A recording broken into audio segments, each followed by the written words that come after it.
Welcome to the deep dive, everyone. And right out of the gate today, I just want to offer a warm, divine blessing for your day and for your entire week ahead. Yeah, absolutely. A really wonderful way to start off. Because we are jumping into some pretty heavy, fascinating stuff today, we are looking at notes and text from two incredible sources, the Holman and the NAA Study Bibles. Right. And we are zeroing in on Leviticus chapter 8 today. Yeah, Leviticus 8, which, I mean, let's be honest, to a modern listener, stepping into Leviticus can feel a bit like, well, like walking into this bizarre, dusty archive of ancient rituals. Oh, for sure. It's definitely the part of the book where, a lot of people just start skimming. Exactly. But our mission today is to kind of unpack this text because it is actually this profound masterclass in leadership and preparation and really the weight of responsibility. Yeah, it's about what it truly means to be separated for a sacred purpose. It is not just an ancient list of chores. Right. But to get why it's so heavy, we need to set the stage a bit because the book right before this, Exodus, it ended with this massive architectural achievement, right? The building of the tabernacle. Exactly. And then the first 7 chapters of Leviticus operate basically as a theoretical manual. They outline all the rules for sacrifices. So it's all theory up to this point. Yeah, pretty much. But chapter 8, this is where the theory becomes practice. It is the official, real-world institution of the priesthood. The grand opening. Yeah, the grand opening, fulfilling these commands that God gave to Moses way earlier. The tabernacle is built, but someone actually has to step inside and run it. Right. Someone has to mediate between God and the people, which the notes remind us was an incredibly dangerous job back then. Extremely dangerous. Yeah. So you can't just walk in casually. Which leads us to the first major event here. It's opening day, and Moses is commanded to gather Aaron and his sons. Right, because Aaron is going to be the high priest. Exactly. And Moses has to bring all the stuff, the garments, the oil, the sacrificial animals.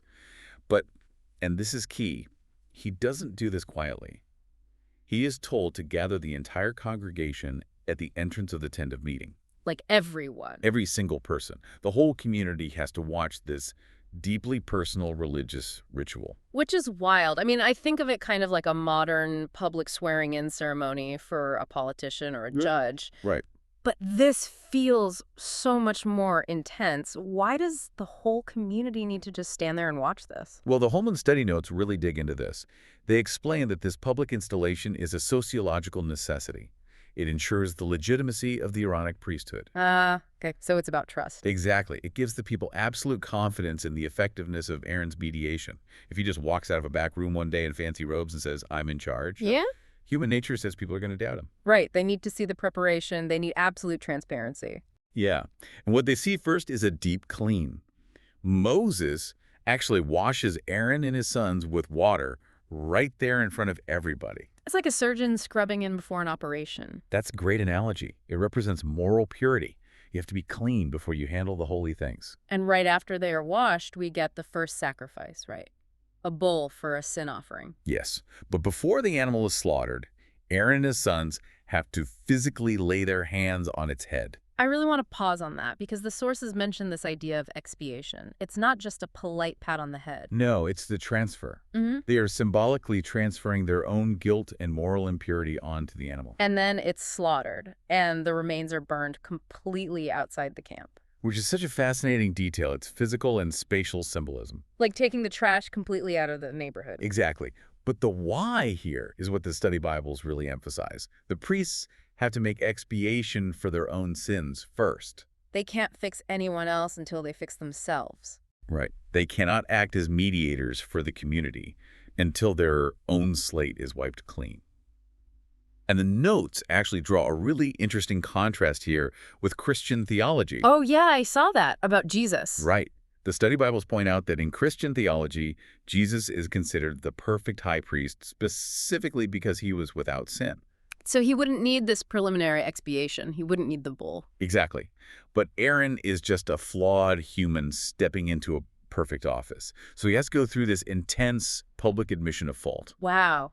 Okay, so they are washed, the sin is transferred, the bull is burned, they are internally purified. Now we transition to equipping them, Right? the wardrobe. The vestments. We move from their internal state to their external role. And I was reading the list of these clothes Moses puts on Aaron, and it is just staggering. It's layer after complex I layer. thought it's elaborate. You've got the tunic, then a sash, then the robe, and then this thing called the ephod with a decorated band, Right. and then a breastpiece, which the notes say held the Urim and Thummim. Yeah, those were instruments used to discern God's will. Very mysterious. Super mysterious. And then finally, Moses puts a turban on Aaron's head, and on the front of the turban is a golden medallion. The text literally calls it the Holy Crown. It's an incredible visual. It is, but I have to play devil's advocate here for a second, or just push back from a modern perspective. Sure, go for it. Because when I hear about a golden crown and decorated bands and all these lavish layers, it sounds, I don't know, like putting on a superhero suit or something. Right.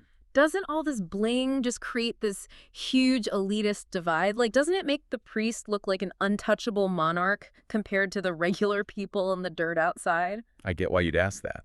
It's a very modern democratic reaction to luxury. Mm. But the NWA and Holman notes counter that idea really beautifully. Okay, what do they say? They clarify that these garments are explicitly meant to confer glory and beauty, but it is not for Aaron's personal ego. It's not about making Aaron look cool. Not at all.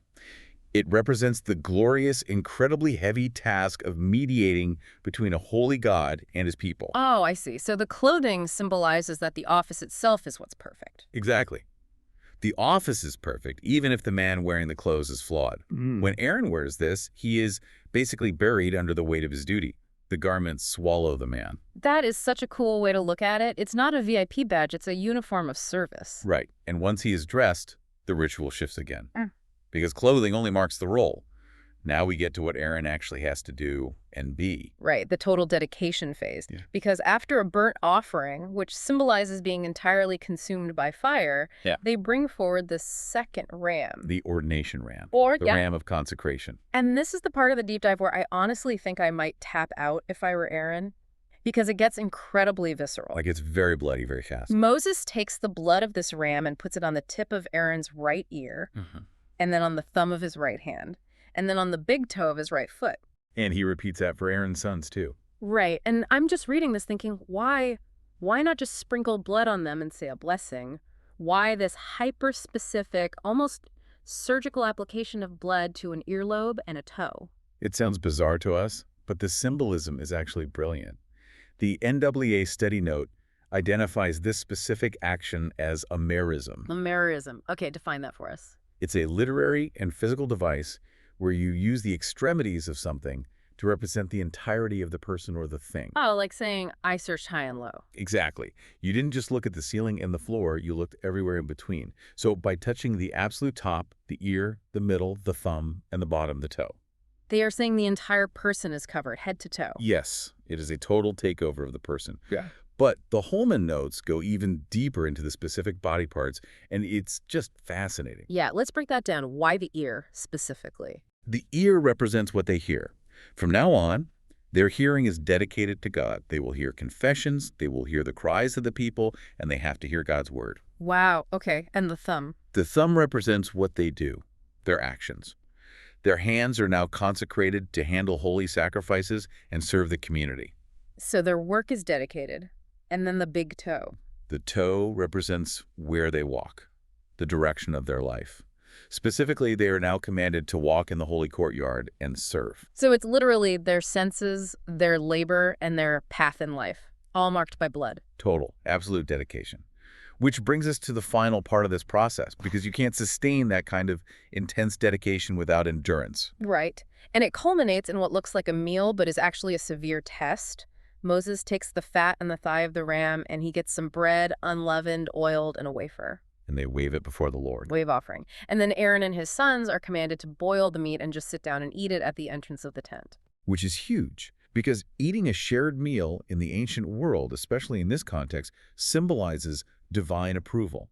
Like having dinner to seal a contract. Exactly. It's communion with the Lord. Yeah. But there was a very strict rule attached to this holy meal. Right. Any leftovers have to be burned immediately. You can't wrap it up for lunch tomorrow. No to-go boxes. The Holman notes explain this, is to ensure the holy meal isn't profaned. Profaned by unauthorized consumption, right? Yes. If someone wandering by just grabbed a piece of the holy bread, it would violate the sacredness of everything they just did. Yeah.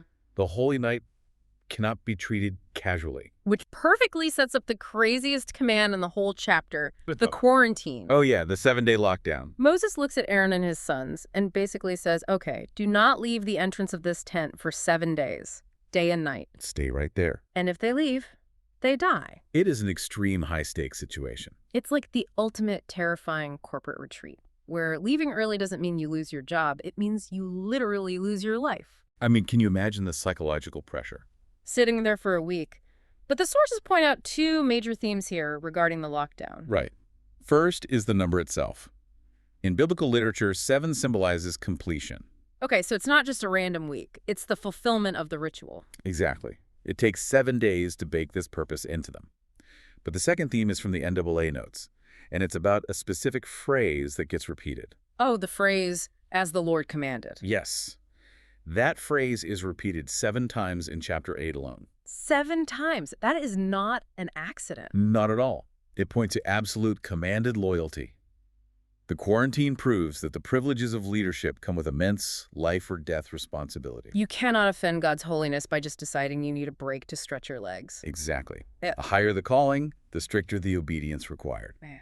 So, kind of pulling all this together, Leviticus 8 is definitely not just about ancient tailoring and animal sacrifices. No, it is incredibly deep. It is this profound look at the absolute transparency required for leadership, the total ear-to-toe dedication needed to serve others, and the strict obedience demanded when you mediate with the divine. Yeah, it really strips away the glamour of leadership and shows you the raw burden of it. Which leaves a pretty provocative thought for you, our listener, to just kind of mull over this week. Let's hear it.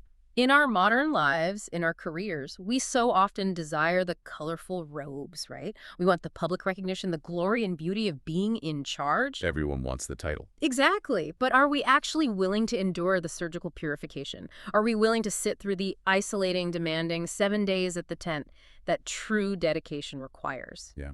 Do you just want the outfit, or can you handle the quarantine? It's a tough question. It really is something to think about. Well, we want to thank you all so much for joining us on this journey through these sources today. Yes, thank you for tuning in and digging into the text with us. And as always, remember that God blesses all the listeners. Have a great week, everyone.